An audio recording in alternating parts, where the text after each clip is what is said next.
جب آپ نے اعلان کیا کہ چلو تقدیر کو پورا کرو، تو جبریل بھی غمگین ہو کر کہنے لگے یا رسول اللہ پھر میرا بھی آج دنیا میں آخری دن ہے، آج کے بعد میں بھی کبھی اس دنیا میں لوٹ کے نہیں آؤں، یعنی وحی کے ساتھ۔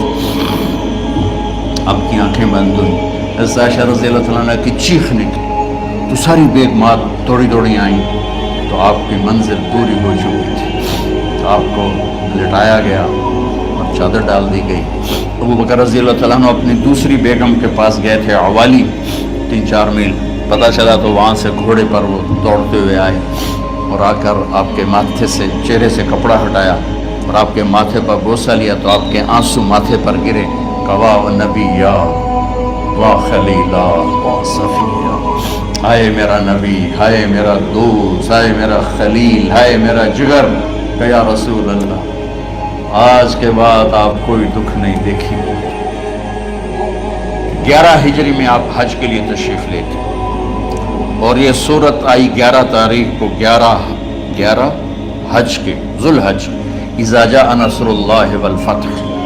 اس میں اشارہ تھا کہ میرے نبی آپ کا مشن مکمل ہو چکا ہے، اب آپ ہمارے پاس آنے کی تیاری فرمائیں۔ تو یہ جب یہ زوال سے پہلے آپ اپنے خیمے میں لیٹے ہوئے تھے، یہ آخری صورت قرآن کی جو نازل ہوئی، تو آپ نکلے زوال کے بعد، آپ نے تینوں شیطانوں کو پتھر مارے، پھر آپ اپنی اونٹنی عذبہ پہ سوار ہوئے اور آپ نے یہ تاریخی جملہ بولا، ایھا الناس عسیٰ اللہ تلقونی بعد عامی ھذا، لوگو یہ میری تمہاری آخری ملاقات، آج کے بعد تم مجھے نہیں دیکھو گے۔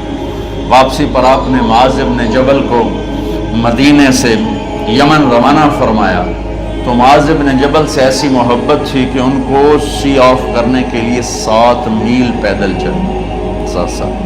اب کسی کو روانہ کرنے کے لیے ساتھ نہیں چلتے تھے، مسجد سے روانہ کر دیتے تھے، معاذ بن جبل کو 7 میل ساتھ چلے، اور جب آخری پوائنٹ آیا سفر کا تو کہنے لگے معاذ عسیٰ اللہ تلقانی بعد عامی ھذا، معاذ میری آخری ملاقات ہے، وَلَعَلَّكَ تَمُرُّ بِقَبْرِي وَمَسْجِدِي ھذا، جب تو واپس آئے گا تو میری قبر دیکھے گا اور میری مسجد مجھے نہیں دیکھے گا۔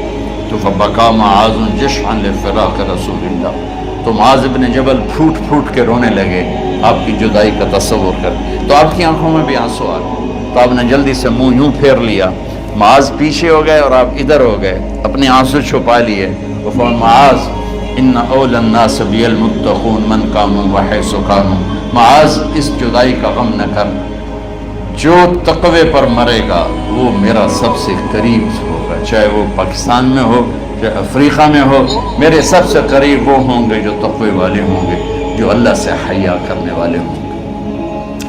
جب آپ واپس تشریف لائے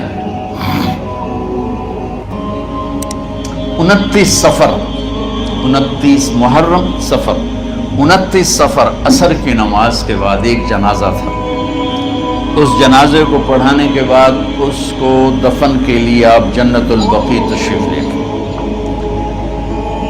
وہاں سے واپس ہونے لگے تو سر درد اٹھا اور وہ درد اتنا بڑھنا شروع ہوا، اور اس دن باری حضرت عائشہ کے گھر کی تھی، تو آپ گھر میں تشریف لاتے لاتے درد کے ساتھ بخار، تیز درد، تیز بخار، اور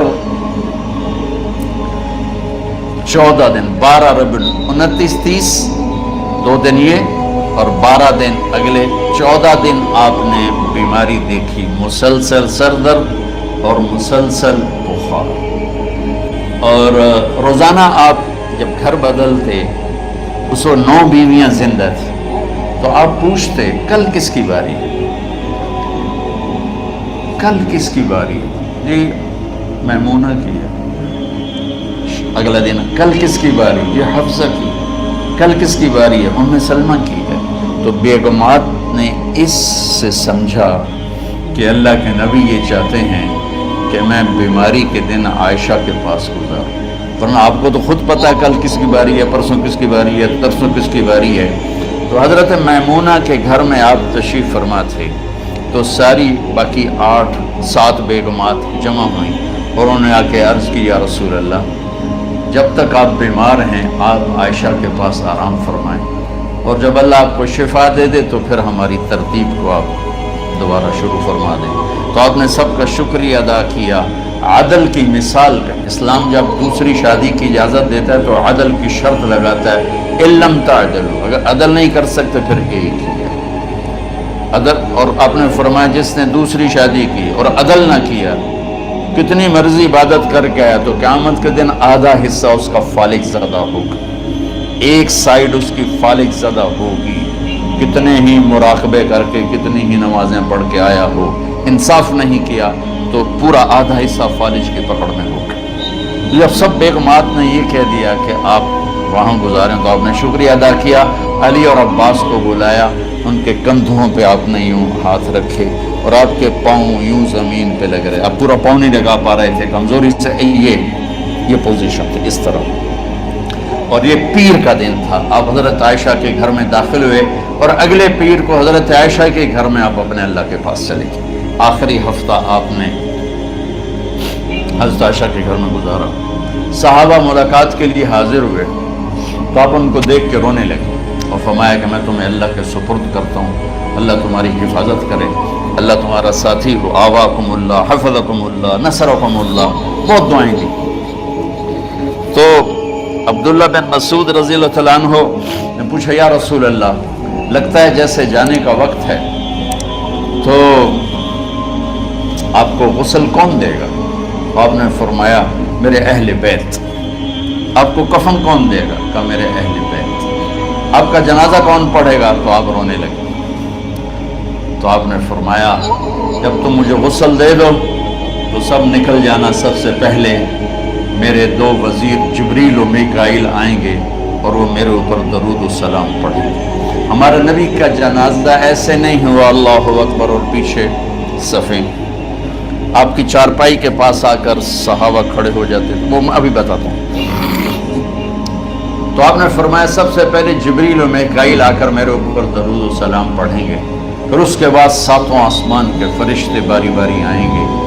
جب وہ چلے جائیں گے تو پھر سب سے پہلے میرے خاندان، میرے اہل بیت کے مرد آ کر میرے اوپر سلام پڑھیں گے، پھر ان کی خواتین آ کر سلام پڑھیں گی، پھر ان کے بچے آئیں گے، پھر ان کے نوکر اور نوکرانیاں آئیں گی، اس کے بعد مہاجرین مکے کے قریش آئیں گے، اس کے بعد ان کی عورتیں آئیں گی، ان کے بچے آئیں گے، ان کے نوکر اور نوکرانی آئیں گی، اس کے بعد مدینہ والے آئیں گے، پھر مدینہ کی خواتین آئیں گی، پھر ان کے نوکر نوکرانی آئیں گے، اور اس کے بعد مجھے تم اللہ کے سپرد کر دینا۔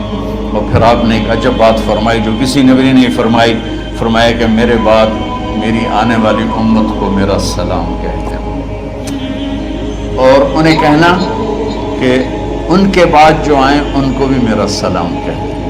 اور اس طرح میرے سلام کو قیامت تک اللہ کے نبی نے پہنچایا کہ ہر آنے والی امت، ہر آنے والی نسل اگلی نسل کو اس نبی کا سلام پہنچائے۔ آپ کے جانے میں 5 دن باقی تھے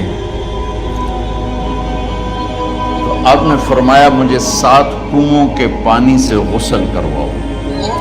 تو 7 کنوؤں سے پانی لایا گیا مشکیزوں میں بھر کے۔ تو حضرت عائشہ کے گھر میں کوئی ایسا ٹب نہیں تھا جس میں بیٹھ کے وہ آپ نہا سکتے، تو حضرت حفصہ کے گھر سے ٹب منگوایا گیا، آپ اس میں بیٹھے، تہمت باندھا ہوا تھا، کرتا اتارا اور آپ پر 7 کنوؤں کا پانی ڈالا گیا، تھوڑا تھوڑا تھوڑا تھوڑا تھوڑا تھوڑا، تو اس سے بخار کی شدت کم ہوئی اور آپ سر درد کی وجہ سے آپ نے ایسے پٹی باندھی سرخ رنگ کی، اور اس کے بعد حضرت علی اور فضل بن عباس کے کندھوں کا آسرا لے کر آپ مسجد میں تشریف لائے اور آپ ممبر پر بیٹھے اور آپ نے فرمایا لوگوں میرے جانے کا وقت آ چکا ہے، میں نے کسی پر زیادتی کی ہو، کسی کو تھپڑ مارا ہو، کسی کو چھڑی ماری ہو، کسی کا حق دبایا ہو، تو میں اپنی جان کے ساتھ مال کے ساتھ حاضر ہوں، مجھ سے یہی بدلہ لے لو، آخرت میں میرے خلاف کوئی دعویٰ نہ کر، میں آخرت کے حساب کو برداشت نہیں کر سکتا۔ جن کے طفیل لوگوں کا حساب معاف ہوگا، جن کے طفیل، جن کی شفاعت پر لوگ بے حساب جنت میں جائیں گے، وہ روتے ہوئے فرما رہے ہیں کہ میں آخرت کے حساب کو نہیں دے سکتا. تو سارے صحابہ رونے لگے، لیکن آپ اپنی بات کو دہراتے رہے، کوئی بھی نہیں اٹھا. تو آپ نے ظہر کی نماز پڑھائی. ظہر کے بعد پھر ممبر پر آئے اور فرمایا کہ لوگو یہیں مجھ سے حساب کتاب کر لو، آگے نہ کرنا. بتاؤ میں نے کسی کا کوئی حق دینا. ایک صحابی کھڑے ہو، یا رسول اللہ آپ نے میرے 3 روپے دینے ہیں، 3 درہم. تو آپ نے فرمایا دینے ہوں گے کہ ضرور، پر مجھے یاد نہیں، بتاؤ کہ کس طرح دینے ہیں. کہ یا رسول اللہ آپ کے پاس سائل آیا تھا، آپ سے مانگا، آپ کے پاس تھے نہیں، تو آپ نے مجھ سے کہا تیرے پاس کچھ ہیں؟ تو میرے پاس 3 درہم تھے، تو آپ نے فرمایا تو دے دے، میں بعد میں ادا کر دوں گا. تو ہاں یاد آ گیا. تو میرے گھر کے میرے نبی کے گھر میں تو تیل نہیں تھا، ایک چھٹانگ جس سے چراغ جلتا، پیسہ کہاں سے آتا؟ تو آپ کے سامنے آپ کے کزن فضل بن عباس کھڑے تھے. آپ نے فرمایا فضل میرا قرضہ ذمے لیتے؟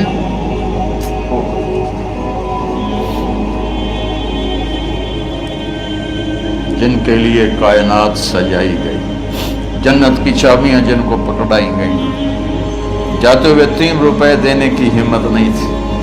تو فضل میرا قرضہ ذمے لیتے؟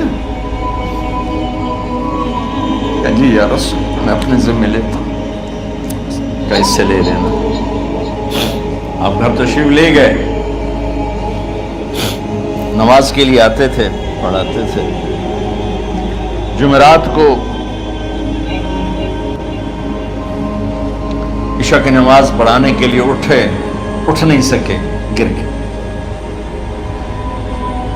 پھر اٹھنے لگے، اٹھ نہیں سکے، گر گئے. پھر اٹھنے لگے، اٹھ نہیں سکے. تو آپ نے فرمایا ابو بکر سے کہو نماز پڑھائے، عشاء کی نماز. ابو بکر ذرا پیچھے کھڑے تھے، عمر آگے کھڑے تھے.